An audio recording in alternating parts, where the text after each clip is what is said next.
वंदे मातरम इस देश की आत्मा में बसता है, परंतु देशभक्ति को किसी एक नारे, एक गीत या एक प्रतीक तक सीमित करना भी उचित नहीं।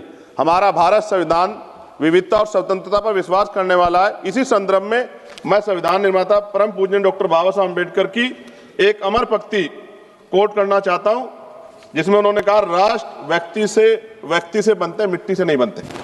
यानी राष्ट्र की असली शक्ति उसके नागरिक हैं, उनकी चेतना, उनके अधिकार, उनकी स्वतंत्रता है।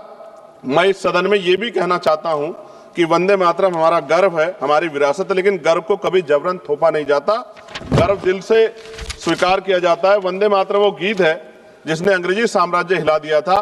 आज इसे राजनीति में घसीटना, उसकी मान्यता को कम करना। वंदे मातरम हमें जोड़ता है, तोड़ने की पहचान भी बताता है। जब इसे हथियार बनाए और उनकी नीयत देश नहीं, सिर्फ आपकी अपनी राजनीति चमकाना हो।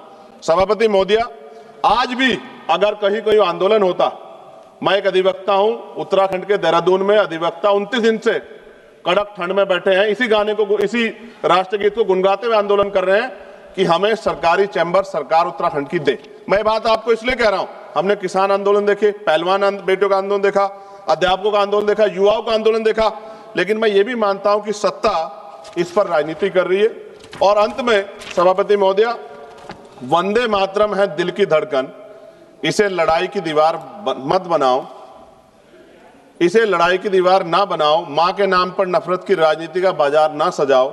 हम सम्मान से कहेंगे, फर्ज है हमारा, पर किसी नागरिक की आजादी पर पहरा ये संस्कार नहीं हमारा। सभापति जी, इतिहास पे बात होगी, जो आज नहीं है उन पे बात होगी, लेकिन वर्तमान पे भी तो बात होनी चाहिए ना।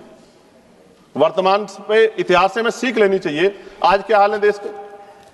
बुनियादी सुविधाएं लोगों को नहीं मिली, रोटी कपड़ा मकान की व्यवस्था नहीं है, और जुल्म जाति अन्य अत्याचार दलितों पे, पिछड़ों पे, मुसलमानों पे, आदिवासियों पे लगातार जारी। और कोई कहने सुनने वाले जब भी कोई अपनी आवाज उठाएगा, उसको देश विरोधी घोषित कर दोगे, धर्म विरोधी घोषित कर दोगे। इस प्रथा से क्या देश आगे बढ़ सकता है? एक ऐतिहासिक प्रमाण बता रहा हूं जी, खत्म करते हुए ऐतिहासिक प्रमाण बता रहा हूं। राम प्रसाद मिसमिल जी